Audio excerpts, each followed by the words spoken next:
بسم الله الرحمن الرحيم السلام عليكم ورحمة الله وبركاته maanta waxaa booqasho noogu yimid wafdi uu hogaaminayo SRSG-ga oo u socday booqashooyinkiisii iyo kulamadii uu u imaan jiray noogu imaan jiray hadda ka hor maanta noogu yimid runtii waxaan ka wada hadalnay arrimaha guud xaaladda maanta Soomaaliya horumarada iyo dadaalada socdo oo ay ugu horeeyaan arrinta diiwaangelinta codbixiyayaasha iyo nidaamka doorashooyinka diiwaangelinta socoto iyo arrimihii amniga howlgalladii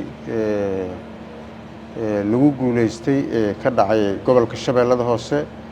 bariire iyo sabiid iyo diyaar garowga kale ka socdo ciidamada xoogga dalka Soomaaliyeed iyo ciidamada kale oo iskaashanayo ay ka wadaan gobolka si fiican uga wada hadalnay ayadana isaga hambalyeynay iyo dhiirigelin in dadaalada la sii wado la dagaalanka qawaariirta iyo deegaanada kale ay ku hareen sidii looga bixin lahaa yaan ka wada hadalnay sidaas oo kale waxaan aad iyo aad aan uga wada hadalnay arrinta gargaarka bini'aadanka iyo humanitarianka oo shir weyn oo aad la socotaan inta ka dhacay 2 isbuuc ka hor oo looga hadlayay arrimaha guud ee gargaarka Soomaaliya iyo guulihii laga gaaray ayaan ka wada hadalnay aad iyo aad baan ugu faraxsanahay guud ahaan xaaladda guud say wax u socdaan iyo dhaqdhaqaaqyada dimuqraadiyadda doorashooyinka iyo dhiirigelinta weyn ay ambasadorka uu noo muujiyey intaas ay ahayd wada hadalka annaga waxaan ku soo dhaweynaynaa Koonfur Galbeed waxaan kaga mahadcelinaynaa booqashada uu na soo booqday waxaan kaga mahadcelinaynaa wada shaqaynta iyo xiriirka fiican uu South West uu la leeyahay SRSG-ga oo muhiim u ah dadka Soomaaliyeed oo dhan inta waa kaga mahadcelinaynaa soo dhawow aad iyo aad u mahadsan tahay shaqo wanaagsan. Mr. President, ministers, journalists, ladies and gentlemen, it is a pleasure to be in Baydhabo again today and to have the opportunity to meet with President Abdiaziz Hassan Mohamed Laftagaren and members of his administration.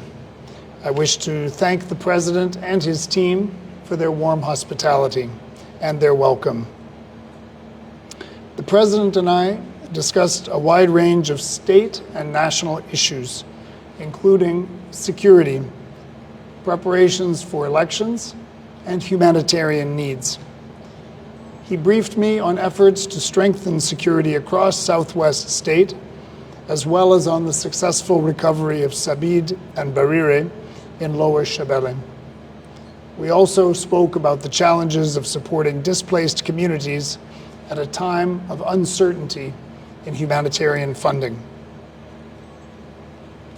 I assured the President that despite global funding shortfalls, the United Nations will continue to do its utmost within available resources to assist those most in need. The President also briefed me on the voter registration drive in Southwest State,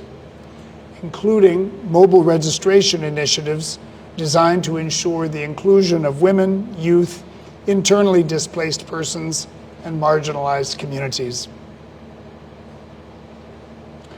On national issues, I underscored the importance of unity and inclusive dialogue among Somalia's political and federal member state leaders. And I noted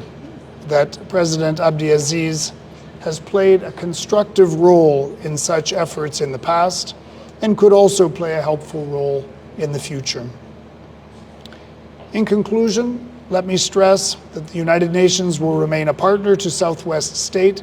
and to the federal government of Somalia in advancing peace, state building, responses to security threats, and the humanitarian and development needs of the Somali people. Thank you, Mr. President.